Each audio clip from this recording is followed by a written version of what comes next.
There's a beginning and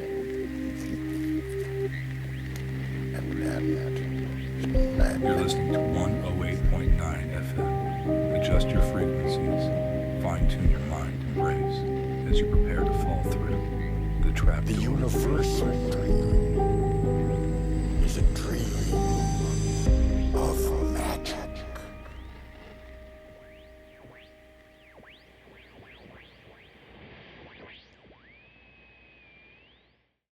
Welcome back to another episode of 108.9 Trapdoor Radio with me, your host, Lloyd Barnes, beaming to you from somewhere on the other side of the globe, the sawdust from between my ears through the airwaves into your skull.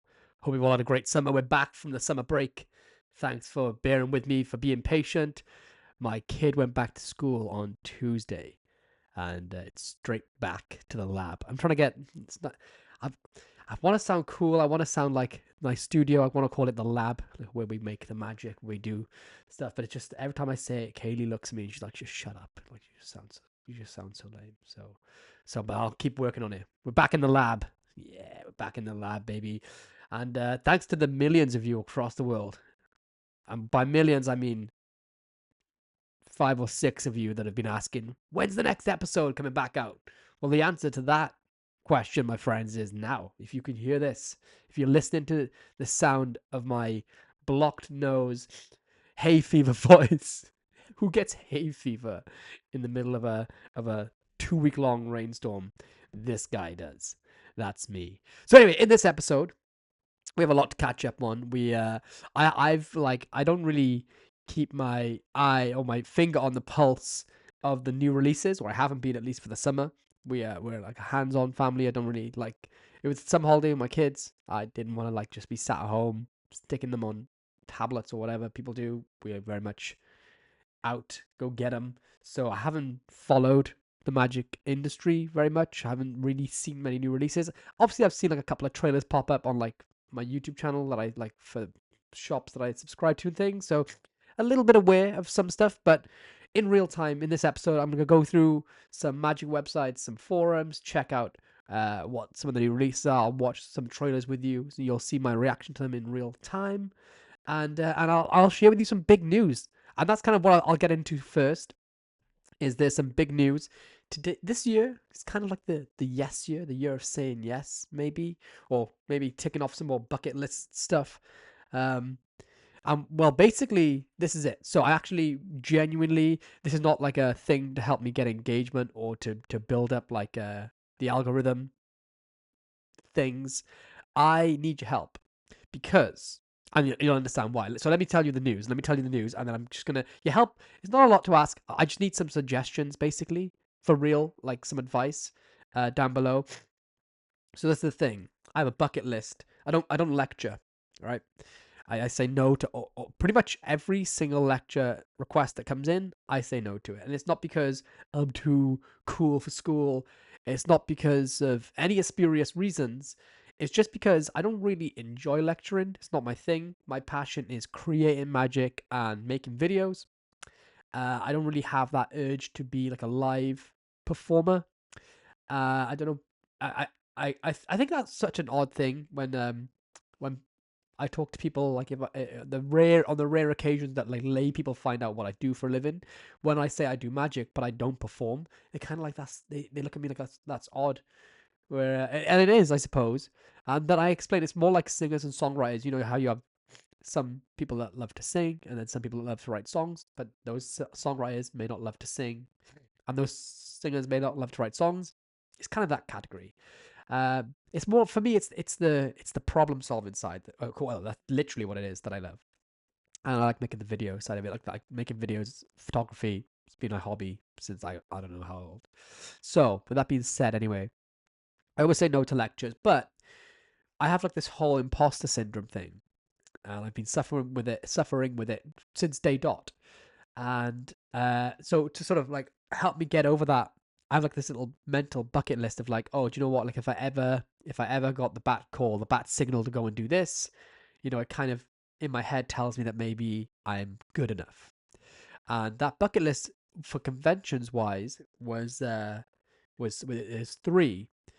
So the first one was Blackpool Magic Convention, and sure enough, like 2 years ago, what was it, 2 years ago, I think, I got the call. Would I do Blackpool? And I said yes before I could talk myself out of it. And then I did. I opened Blackpool on the arena stage, packed out house, closed doors, and yeah, it was a total experience. Had a lot of fun. Wasn't particularly in love with it. And before that, by the way, I'd done a half kind of on the fly lecture. I say lecture in the loosest terms. I talked to like 15 people in the Philippines. I went to the Philippines to film with Ron Salamangero for his Face Off project. When I turned up there, they had a magic club, and the magic club were like, "Oh, we're so excited to see you lecture tonight." And I was like, "I don't lecture. Like, I've never done a lecture." So I went to the local stationery store the day of, bought some, I don't know, like sticky tape, some pens and pencils, and when I did like a little impromptu lecture in the loosest terms. Then before Blackpool, I did I asked Harry Harrington, the president of Cardiff Magic Society. I was like, "Yo, next time you have a jam night, can I hijack that jam night? I don't want it advertised. Don't want people to know about it. I'm just gonna turn up and do my lecture if that's okay with you." And he did. He let me do that. I think there was like 7 people there. Did my first proper lecture, which was the Blackpool Dry Run lecture, and that's actually on my Patreon. I filmed that, put it on Patreon, and so if you're a member of my Patreon, you can go and see that lecture in full. So I did that, and then a few weeks later, I did Blackpool, right? So that's my like experience of lecturing. Like that's my full knowledge base of lecturing. And then so that's one off the bucket list done. And then the other two, well, Magic Live is one of them, just because of like the adventure of it, not so much the prestige of it. Although I think it is prestigious to do Magic Live, more of like the excitement around it. I've been to Magic Live a few times. It's one of the conventions I kind of like going to just for the vibe. But then there's the other one, and this is the big one. This to me is the one.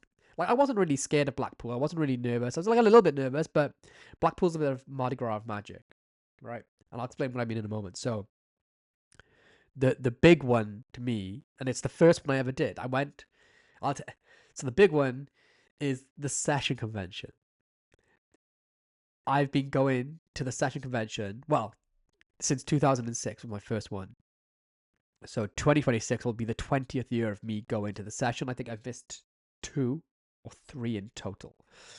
And I always said, like, if I ever got the bat signal for the session convention, I would do it. I would say yes, and then panic for the following however many months I had up until it happened. And yeah, sure as shit, the bat signal came in from Andy Gladwin. He asked me, he said, "It's about time you lectured at the session convention." I was like, "Oh my god!" Internal panic kicked in. I said yes, and I've literally genuinely had nightmares about it ever since saying yes. So this is where, like, well, let me tell you why I'm so scared of this one. It's because, and this is no like diss on anyone, right? No diss on any conventions, but like every convention, like people always say, what, like in my Discord, for example, people always ask which convention. I'm going to come to one convention this year. Which one shall I go to? So it's not like there's no blanket answer, because it's like, well, what are you into? Like, if you want to go for a party and a bit of the spectacle of just seeing such a diverse en masse scale of magic, and you want like a bit of like a holiday camp vibe, then go to Blackpool. Like I said, it's like the Mardi Gras. If you want to go for like a surprise and an adventure, you go to Magic Live, because you never know who's lecturing. It's kind of like, Las Vegas and everything. And if you ever want to go to learn, if you want to learn from the best magicians in the world, you go to the session. I've said that my whole magic career. Like, those are, if people are asking which 3 conventions to go to, or which one should they go to, and those are the 3 options. That's my layout. The problem being is that 2026 they're going to have the best magicians in the world and Lloyd Barnes, and my imposter syndrome is ramping up into complete overdrive. I look at the people that lecture at the session convention, and I should not be sharing a stage with those people. And I don't want people in the comments down below, don't waste your time saying, "Oh, Lloyd, you're just saying, you're going to do great, you should be whatever." Don't say it. I can't, like, I know I shouldn't be there. Somehow I managed to find myself being invited in. probably just through loyalty tokens, like loyalty stuff. Just going so much, like just fucking let him on the stage. You just do it. So with that being said, this is where I need your help. If you're gonna see, I'm assuming, right? I don't want to be egotistical or arrogant, but I'm assuming if you're watching my channel, then like you follow me, at least you subscribe to me, and if you subscribe to me, it means you might be interested in seeing me lecture. If you are interested in seeing me lecture, the question is that I want you to answer down below in the comments is, what would you want to see from me? Because I know my entire body of work better than anyone else because it's mine, but I don't know. I don't understand. I don't know. Like I do. I forget how diverse my magic catalog is. Like the majority of you watching on YouTube will think of me as the guy who makes magic gimmicks. If you follow me from the magic industry, you'll think of me with all the products that are out there. Some people only know of my apps. Like people forget that I created with Will Jones the first calculator app. That before us there was no calculator that did the cipher. It was before iThumb. It was before anything else. So I've been doing apps for a long, long time. I got Cipher, Tempest, Picasso Pro, Cognito, Maxim, and probably some others that I'm forgetting about. So some people only really know me for the apps that I do, and yeah, and then yeah. So it's like I have this diverse catalog, but this is the reason why I'm thinking this. That sounds like a really humble brag section, and I feel terrible. I don't mean it like that.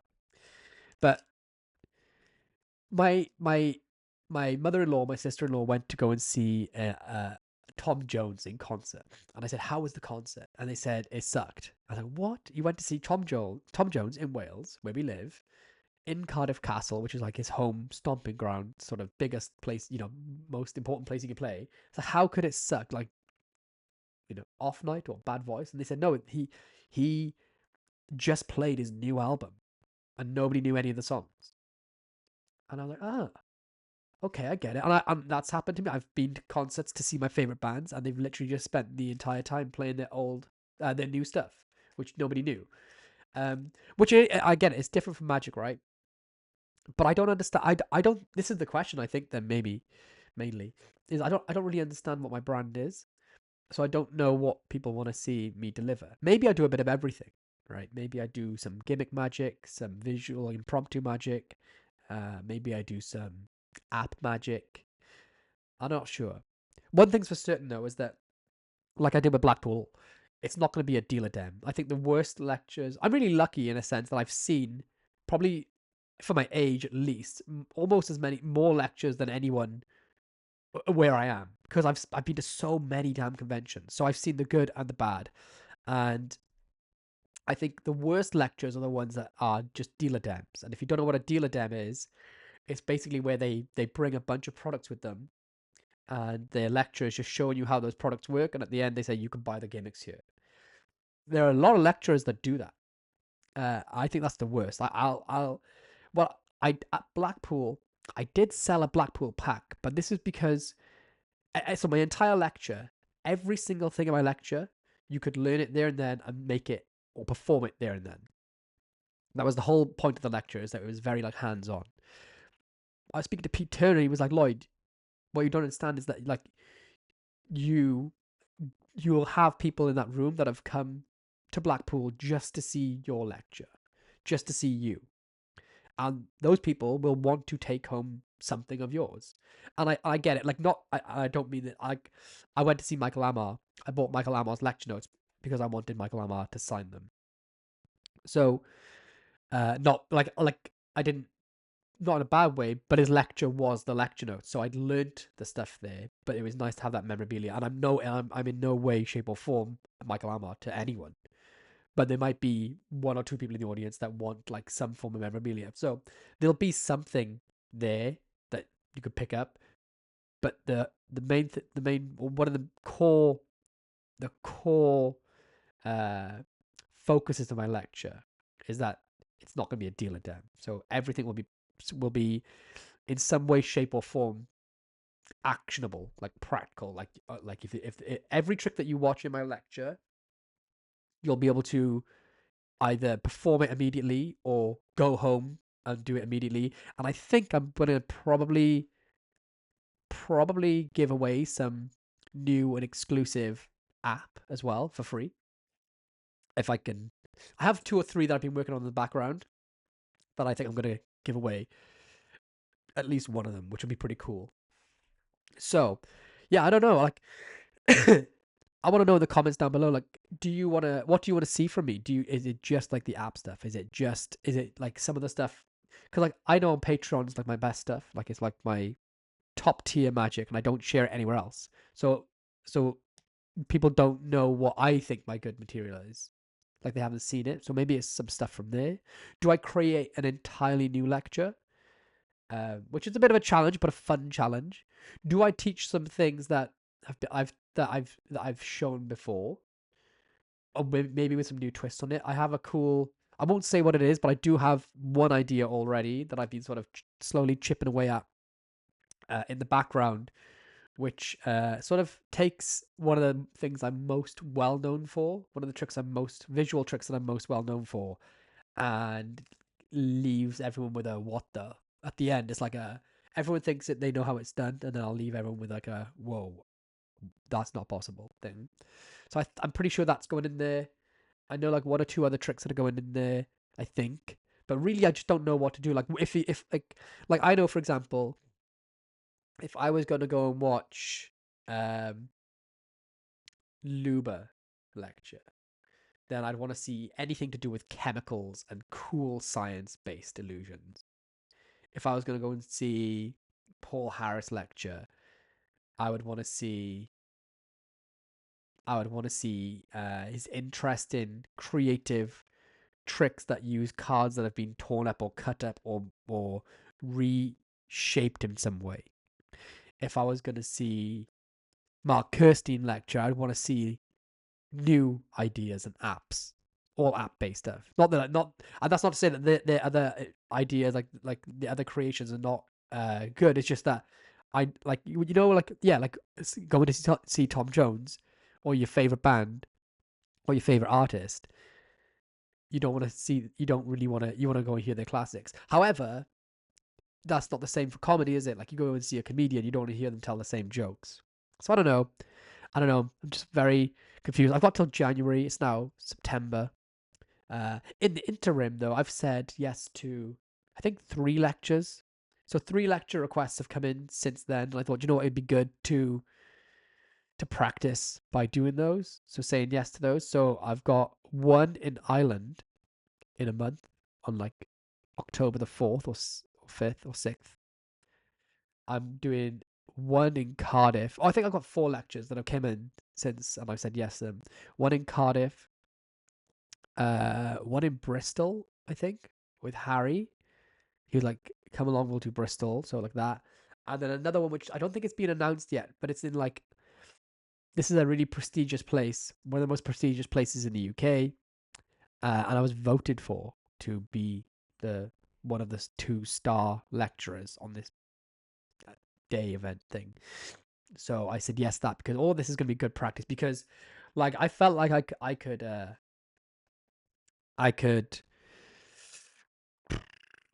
like sort of not, I don't know what the word is, but like Blackpool, like there was an eclectic mix of audience members. From some people are just in Blackpool to go and get drunk, so they don't care. Some people are there, so like there was a whole range of like audience members. You know, there were some really good ones there. I remember I seen one guy, Gabriel Werner, who's a genius. The Green, is that how you say his surname? The Green. Let me search it. The Green Neck System. Gabriel Werner, is it? Just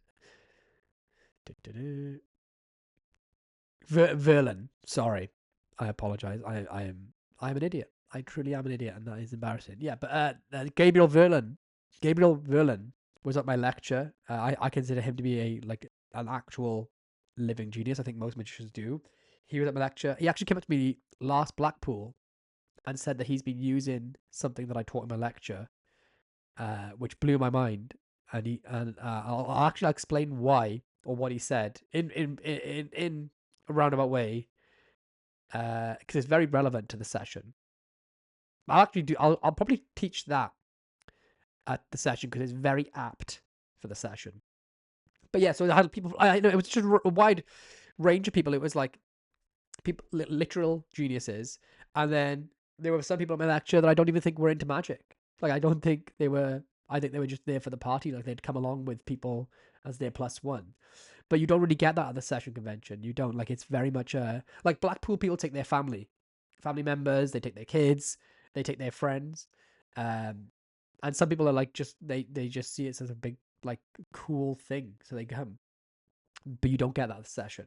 So what I mean is like at Blackpool, I could kind of get on that stage, and I could the level of the magic that I taught didn't have to be as high. I think that's probably the best way to phrase it.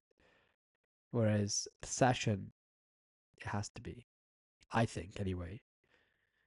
Again, like I've seen incredible lectures there that I've like the first time I was talking about this with Colin Hay and Damien Jennings. Damien Jennings interviewed me for the Insider podcast the other day, and he was at the same session when we first ever saw Danny Deortiz live. Like nobody knew who he was. Josh and Andy had said there's a show coming up, this Spanish magician called Danny Deortiz. Nobody's heard of him. Doing 2 shows. You get a ticket to the first show. You get a ticket to the second show. I was at the second show. So was Damien. And obviously he is like the greatest living card magician of this era. That was the first time we experienced him. So I've seen like magicians like Danny Deortiz there. And then I've seen some like real, like, I don't know, some there's lecturers that I'll never remember seeing there. Maybe it's the best way to say it. I just don't want to fall into that category. You know what? Mainly I just want to get through it without completely making a dick of myself. So maybe that's just the goal. Like just aim for the stars, and if you fall, land on the clouds sort of approach. Anyway, I'm gonna try and bring my A game. Gonna get some practice in. Hopefully I don't fail. I'd love to know though what you guys would want to see from me in a lecture. Like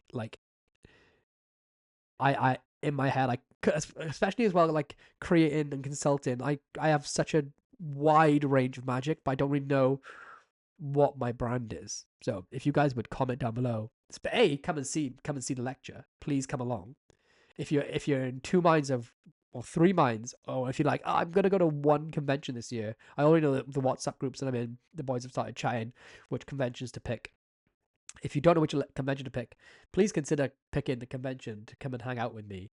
And that the session, because and that's the dope thing about the session. That's why it was always like the special one, is because it's the one where you get to hang out with the guys that are on stage, like the lecturers. I remember I went to my first session convention, and I didn't know who he was at the time because I was 16 years old.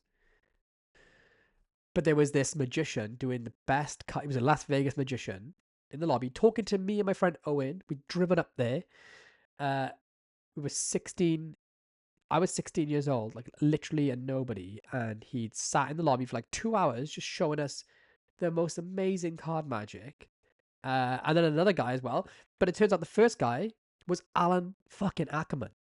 And he just sat with just 2 little scrawny, I was chubby, useless kids, and just blew our minds, like forever, like evolved my brain. The other guy that just sat there just showing us dope stuff and didn't have to do any of that because he could have been off hanging out with some of the big names that were there was Tyler Wilson. Like Tyler Wilson, a god tier magician, just sat there showing our scrawny asses. Like he has this card warp from his book called Dominatrix, and it's a card warp, but you tears the middle out with a folded round card, and when you push it through back and forth, it's invisible. The card becomes invisible, and then it ends by the 2 cards become like impossibly linked together, which just completely blew my mind. Like I didn't like, yeah, it was just what the hell. And then I was just like in the lobby, and that's the beauty of the session. So if you just want to come and hang for a couple of days in London, it's super easy to get to as well. It's literally Heathrow Airport, which is the most accessible airport I think in the UK.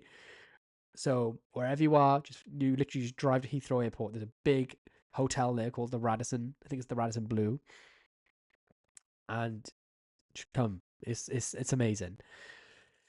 Yeah. So I don't know. What do you want to see? What do you want to see from me? What do you want to see me do? Do you just want to hear me talk nonsense? Is that a thing?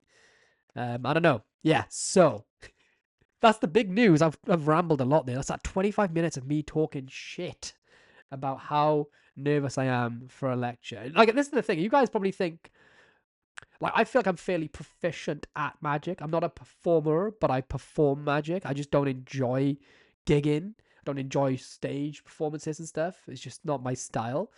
But like, I'm just a normal guy. Like, I am. If I'm very nervous to do this, and I think it's important sometimes to see that the people that like, some people may watch me on YouTube and think, oh, this guy, maybe I'll never be able to do what he can do or in the way he can do it. But just know that I'm literally normal, living, breathing, pooping dude that I'm terrified. I think it's good to have nerves. I think it's really good to have nerves. I was told years ago, you should never go to the gym unless you were nervous to work out.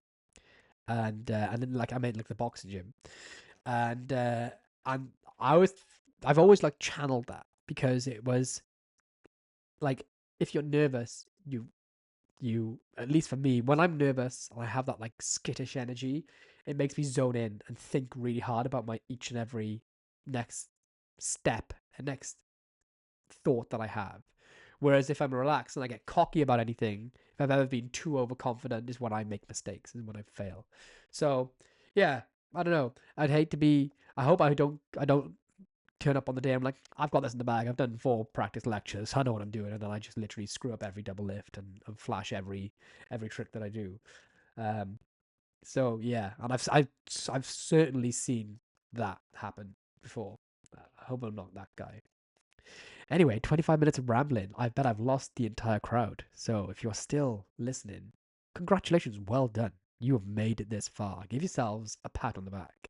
Let's talk about some new tricks that have been out there. And before I do, I went to a magic show with Kaylee that was near my local town in Swansea. It's like 20 minutes away down the road, because I seen one of my good friends, Javi Benítez, who I think is one of the living grandmasters of magic, but I think he's the least well-known grandmasters of magic.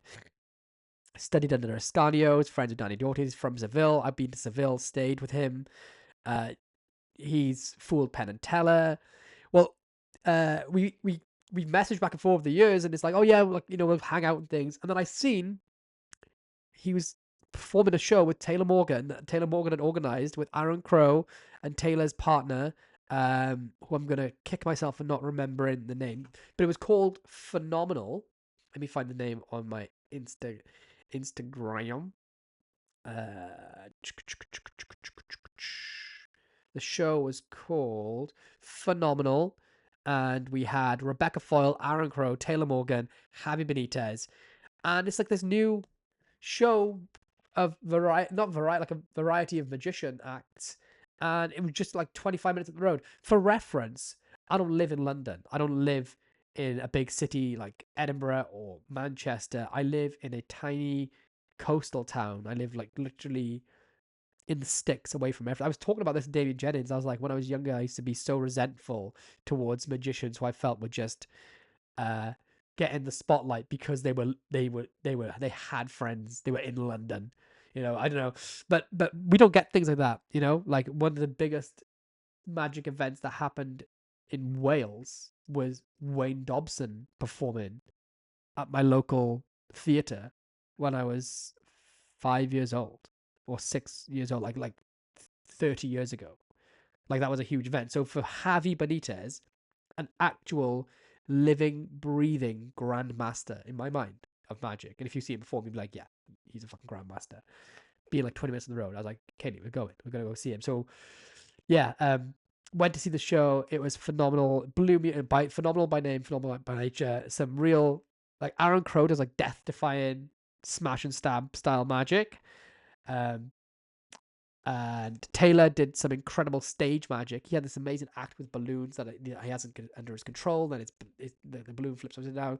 Then Rebecca Foyle, who's his partner, she did some amazing like dancing cane work and an amazing needle swallowing illusion. And my son Thomas went to watch it the second day because I went the first day. He went to watch it the second day because they missed the start of their Paw Patrol show and they were in Swansea again. I was like, oh, I'll get you tickets. Go see the show again. He loved the act. He loved and he's 4 years old.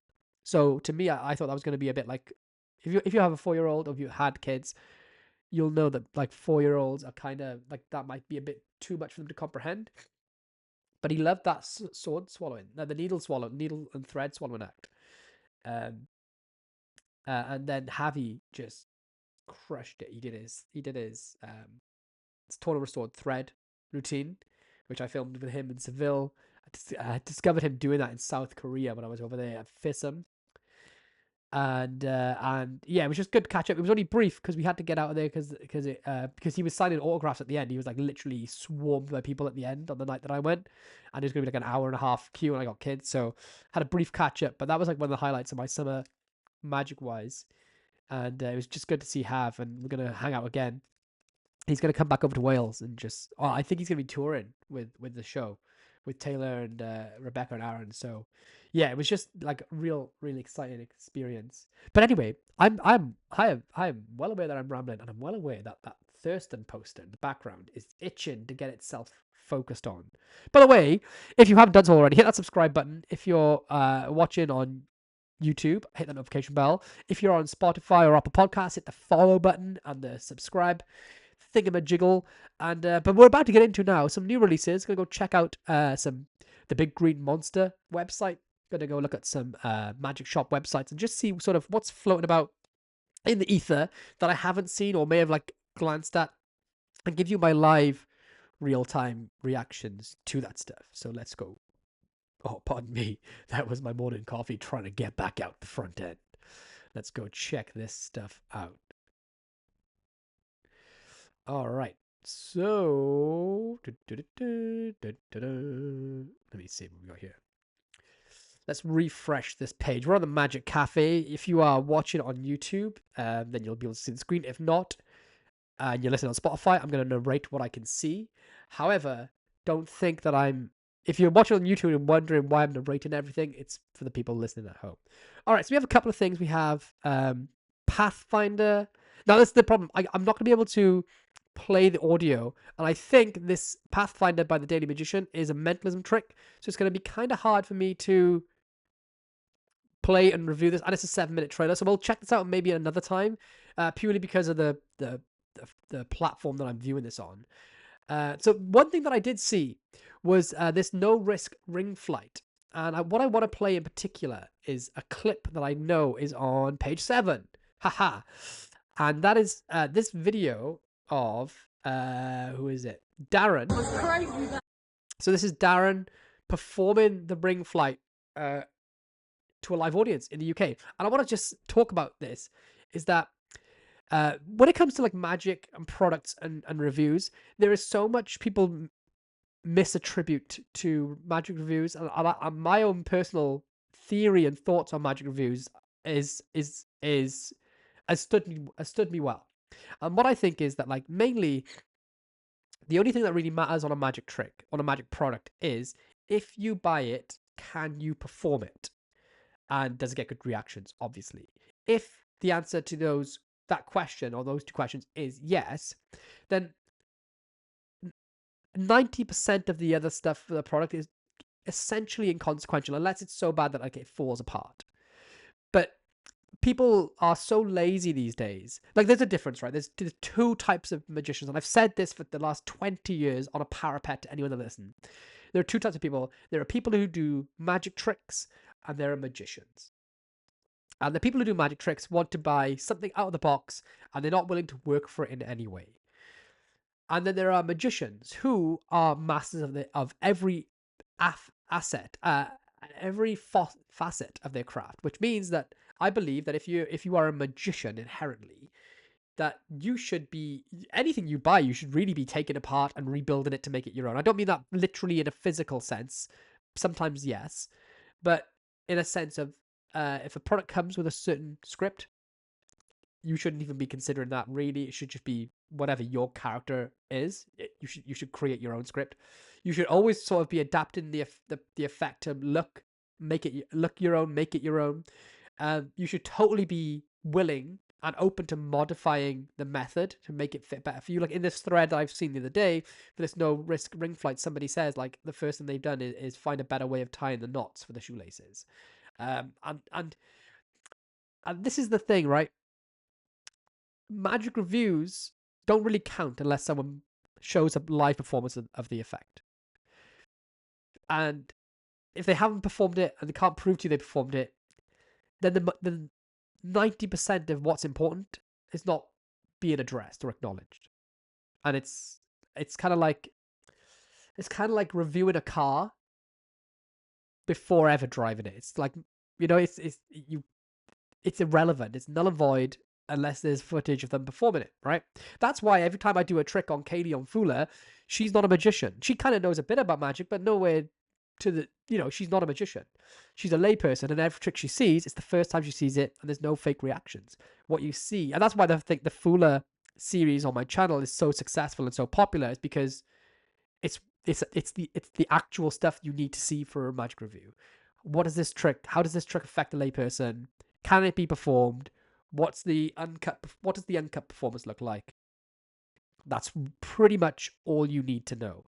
And so I went into this no risk ring flight thread. I just literally skipped to a page and I found a performance video. I was like, okay, cool. I've seen the trailer. It's a trailer, magic trailer. You can make anything look good in a trailer.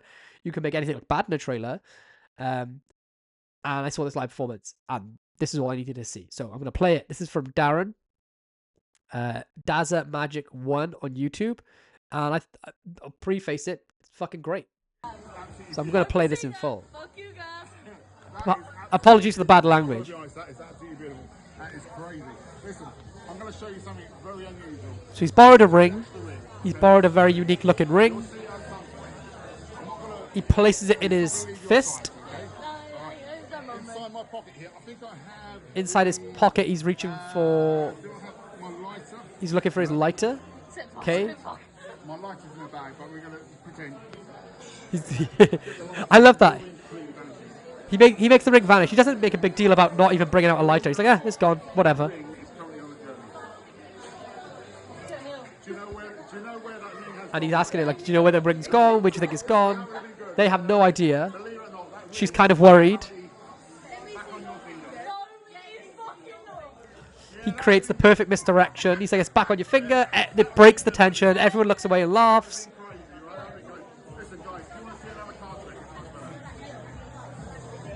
Now he's building up some tension because she's like, okay, that was funny, but where the hell's my ring? Believe it or not, your ring is in an awesome place.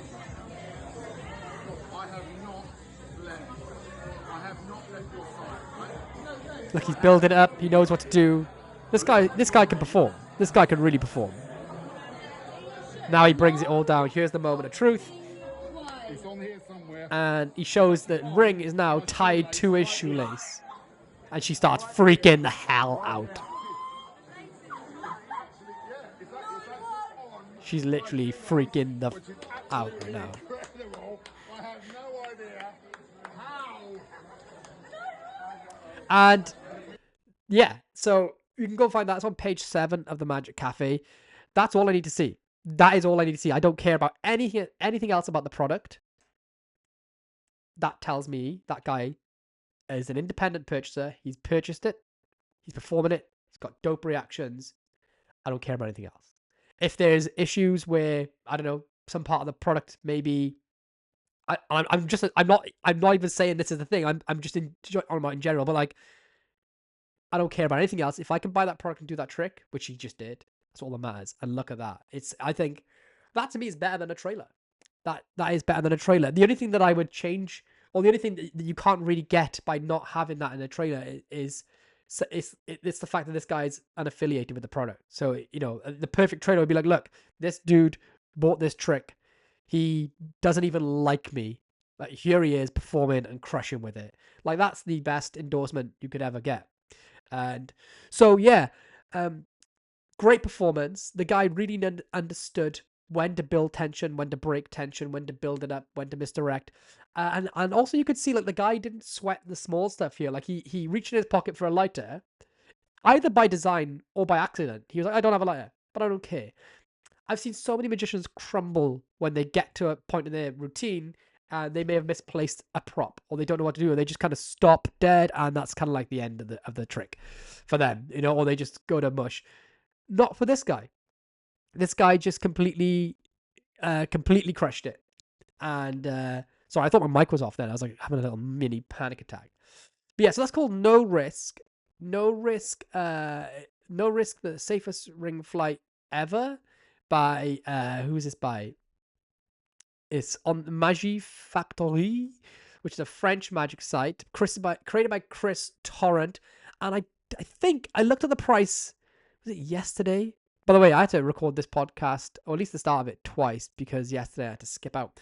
But it's £52, which is pathetically cheap. If you think about that effect, and let me just break down why that effect is so good. And this is going to sound utterly ridiculous to some of you listening, but the effect is magic, right? It's actually a magic trick. Because we forget, right? We get so wrapped up in, especially someone like myself, in certain card tricks, for example, right? Any card, any number is a prime example. It's not a magic trick. It's not a magic trick because what's happening is not impossible. It's improbable, but it's absolutely possible. If I give you a deck of cards and said name any card and name any number, there's a 1 in 52 chance. If I give you that deck 52 times, that card could end up there, right? And I drop a card on the floor. If a card out of this world is another example, right?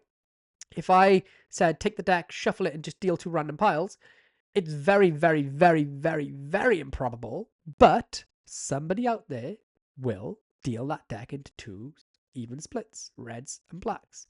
It may not happen for a year or 2, but it'll happen. It's not impossible. It's highly improbable.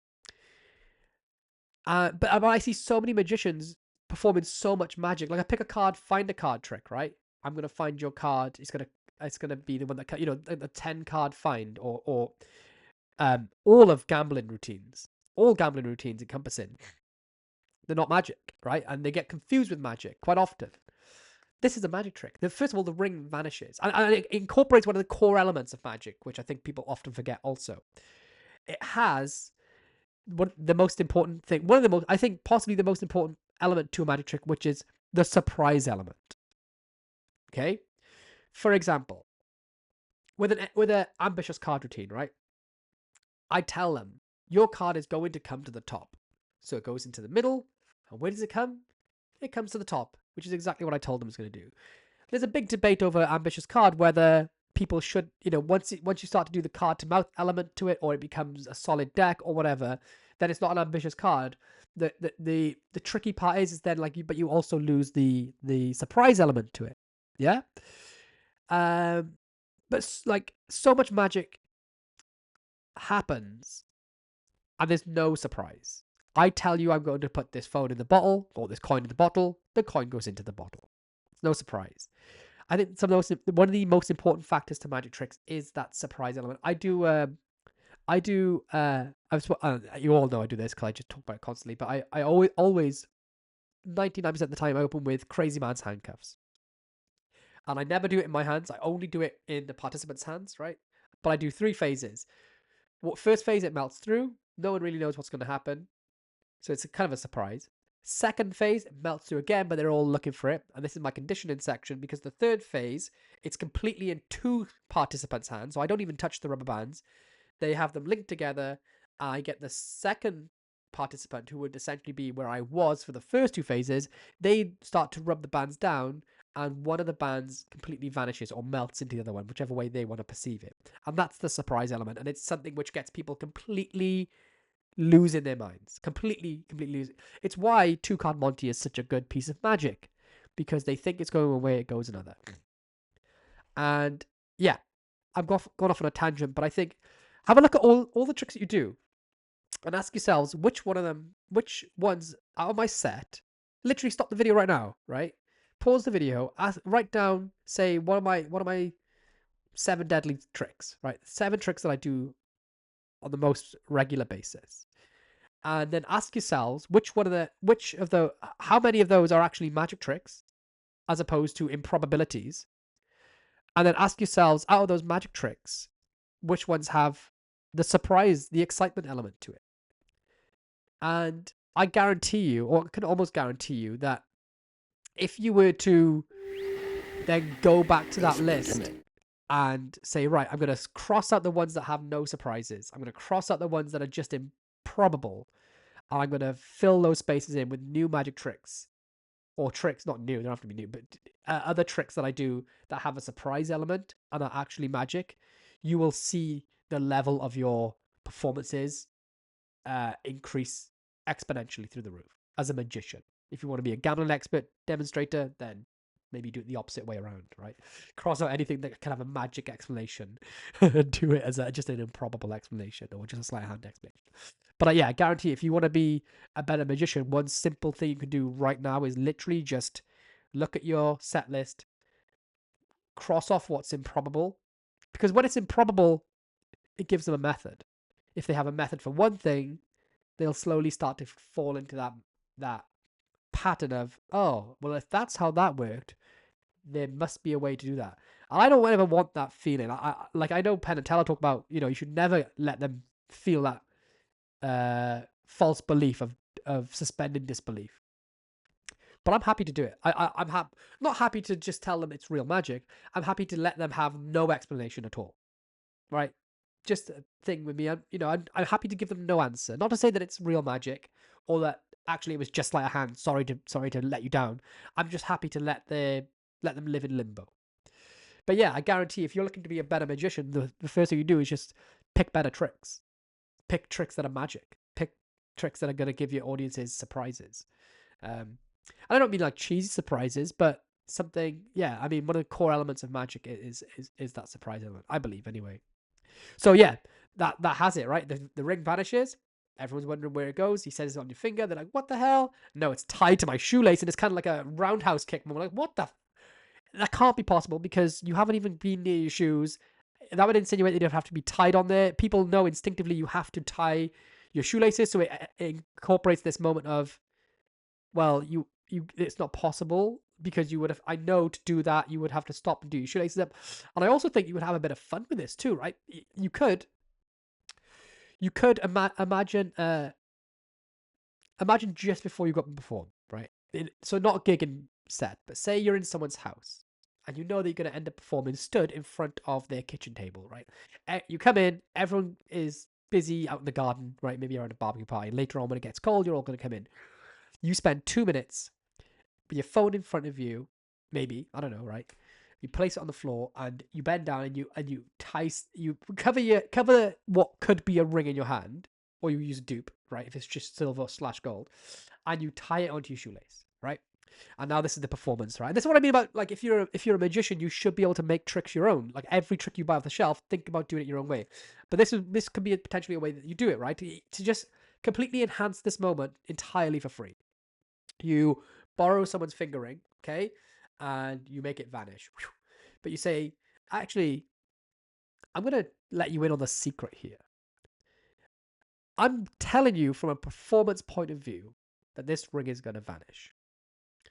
But there's actually a scientific way that this has been done. Have you seen those floating Levitron machines? You can buy them off Amazon. You can make like a light bulb float. And the way it works is electromagnets pushing in opposing directions, and by rotating it keeps the thing balanced and it'll appear like it's floating, but really it's actually being suspended. It's being held in place in a sense. It's not magic, but god damn it looks like magic, right? But when you know the explanation, it suddenly becomes less incredible. I'm not going to make this ring vanish. I'm just simply going to stop time. I'm going to stop time when you think nothing's happened. In that moment, I'm going to take the ring and put it somewhere else. So that when I open my fist back up, you're going to think that it's just disappeared and teleported. Really, I've just slowed everything down. Or, for you, sped everything up really quick. So the next 10 seconds are going to happen now. Did you see the moment? Did it look like it disappeared? Yes, it did. Do you know where it went? Blah, blah, blah. No. Well, actually, I thought I'd do something so ridiculous. I would do something and put it somewhere that the only way, somewhere that you would know that I had to have stopped time to do it. I took the ring out of my hand. I went down onto the floor, got on one knee, undid my shoelaces, wrapped the ring around the shoelace, tied my shoelaces back up in a nice bow, stood back up, and then continued on. Don't believe me? Look at my shoelaces. Everyone looks down. What the fuck is tied to your shoelaces? That's insane. That's real magic. And then as a convincer, you can be like, I knew you wouldn't believe me, so I also took a moment to film it as well. And now you're standing by that kitchen table, you show just a little clip of you like down on your knee, tying the shoelace onto your shoe. And that's like your extra little convincer moment. And now suddenly, it's not a vanishing magic trick. It's a pseudo explanation science trick where they can either choose to believe that was the method, or they can choose to believe that it was done by real magic or some other method, you know? But again, improvising, doing a bit of extra work, making it your own. That's the stuff that takes any trick from a trick off the shelf, a magic trick that either you're a person that does magic tricks or you're a magician. The magicians out there are going to find the way to make it awesome, you know? Is there anything else on here? I did want to talk about, actually, I was lucky enough. There was a Nicholas Lawrence trick. Let me see if I can find it. Is it this one? It's not. I don't think it was this one called The Final Cut. Let me see. It's a vanishing deck trick by Nicholas. Yeah, it is this one. It is this one. Right. So I'm going to play this trailer for you. I was lucky enough to see the method to this, and on the surface of this, right? So basically, it's a vanishing. You have a deck of cards, and then you cover it with multiple different variation handlings, right? But in a moment, right, half the deck diminishes. You could see like it's literally half the deck's gone, and then another moment, it's down to one card, and then the deck's vanished. I watched this trick, right? No word of a lie.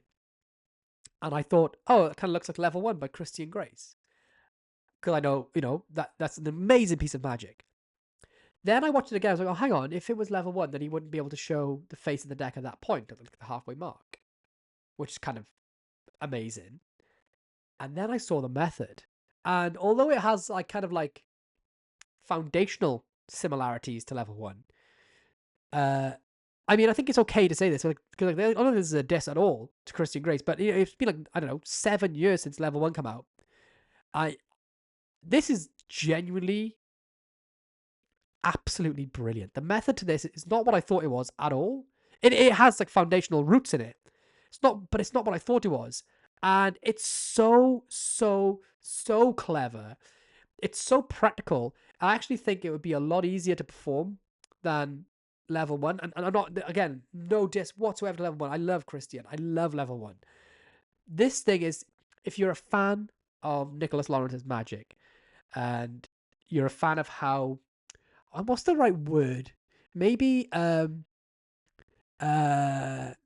just practical, but also efficient his gimmicks are. And very lateral thinking as well. This is classic Nicholas Lawrence at his best. And I'm going to play the trailer in the background, but basically, yeah, he's just got the deck. He rotates it around. Half the deck vanishes. Rotates it around again. The rest of the deck vanishes. And then he can hand that card out. The final card's completely clean. But the method is not what I thought it was. I just want to say that. And magic's the strangest industry in the world. It's like selling a car, but you can't tell someone that it's electric. You can't tell someone that it's 4-wheel drive. You can't tell someone that it's got self-steering wheels or whatever. All that, the comparisons that for a car, that's the method, right? We can't really talk about the method. You just got to kind of take my word for it. But it's very clever, very practical, and there's some really great handlings on here. But the main thing for me was that I was surprised. I was really surprised. It wasn't what I thought it was. And yeah, let me just play these elements of the trailer again. So yeah, bravo, Nick. again, classic Nicholas Lawrence thinking.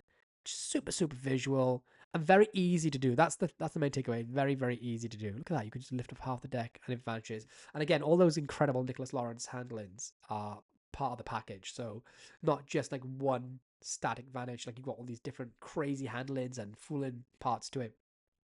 Just beautiful work. Again, as always, by Nicholas Lawrence. So that's called The Final Cut by Nicholas Lawrence. Exclusively available at his website, nicholaslawrencepresents.com. Yo, 34 quid. That is dirt cheap. I swear to you, didn't know the price. I thought it was going to be like 50 quid.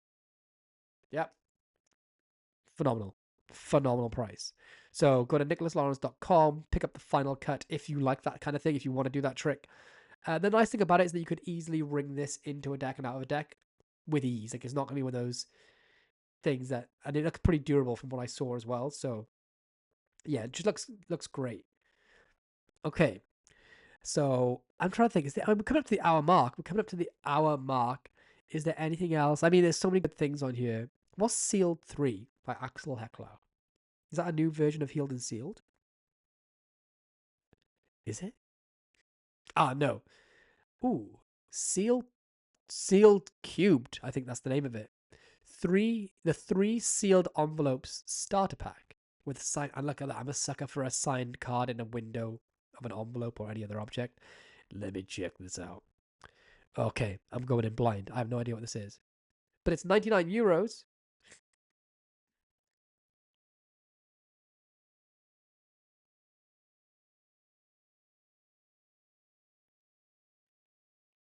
This one in your pocket and you will always be ready for a great finale for a card routine, for instance with a signed card. So you lose a signed card in the deck and a moment later, do you remember?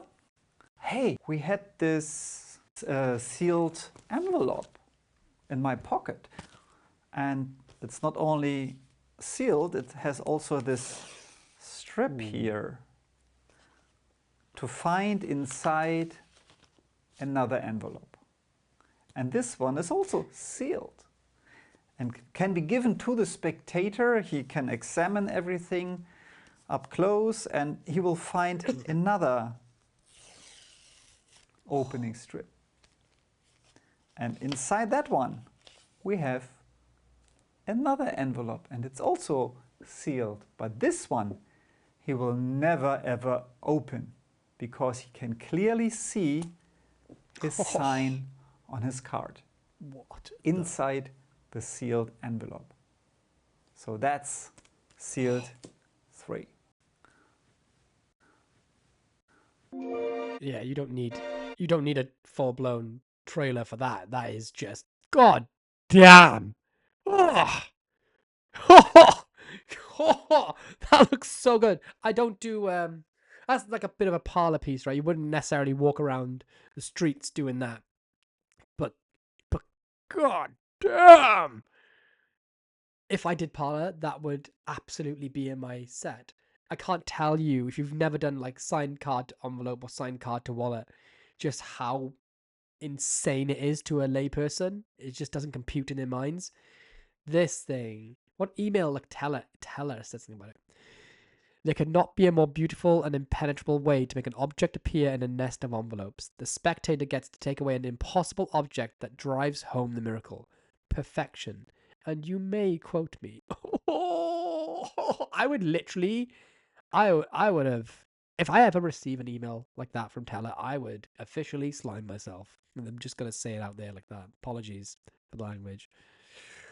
Oh, that looks so good. So good. So what you get? €99. What's that in real money?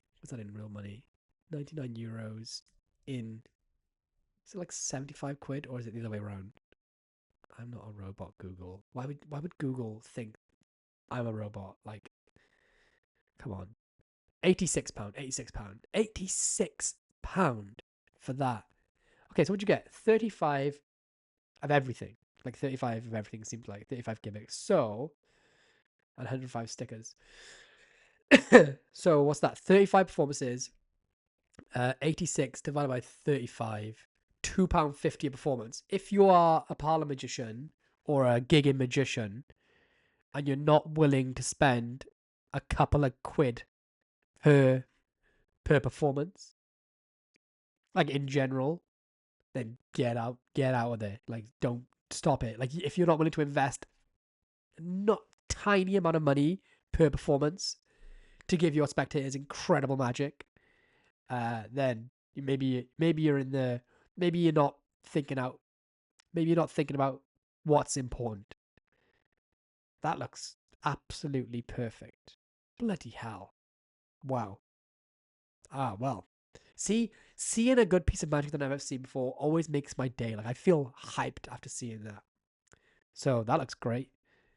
As I was saying, well thought out is an understatement. Alex even includes a pocket height adjustment device that goes so far as to describe using an ice cube to cool the wax sealing tool if you are preparing multiple envelopes and choose to use an actual seal on them. Wow. This is, yeah. I mean, Axel's known for the incredible quality of his work and how incredible of a thinker he is. It's one of those things, right? I don't need to see any more than that video. That's all I need to see. I am blown the F away by that. And so what else we have here? Now there is some I see obviously Airflight has been crushing it. Mark Bennett's incredible. I think it's literally the best ring flight on the market to this point because it's like it's the most universal ring flight, but that can be left for another day. I think I've done a whole episode like dedicated to how good that is. There is a bit of drama, I think, happening in the magic industry, and I don't know too much about it. Is this still in the wrong place? But I will say that I was at the Session Convention a year or two ago, and I saw Elliot Gerard doing this on-off type trick with where he actually took his fucking pinky off, like legit pinky off. And it's not exposed method, right? Basically, Elliot had a movie grade quality, maybe even better than a movie grade quality. It was the most realistic fake finger I've ever seen. And he was showing me like Nick Lawrence's on off using that finger, and it completely, everybody that saw it was just like jaws on the floor. And then I saw on Instagram everyone posting like Nick Lawrence and Elliot Gerard and a bunch of people being like, yo, Elliot showed Crazy Sam this at Blackpool. He loved it. And now Crazy Sam's releasing it as his. I don't know what the drama is. I don't want to insinuate that Sam is pinching or anything. I'm repeating what the Instagram posts said. Okay? I don't want to stir up any bad blood here. But that's what the Instagram post was saying, was that Elliot showed Crazy Sam this. Crazy Sam loved it. And now he's releasing it as his own. And now it's on Hans and Chen's website. So, yeah. So I it's a really great looking trick. But I am remiss to really dive into it until the beef has been settled. I don't know what that is. Yeah, so yeah.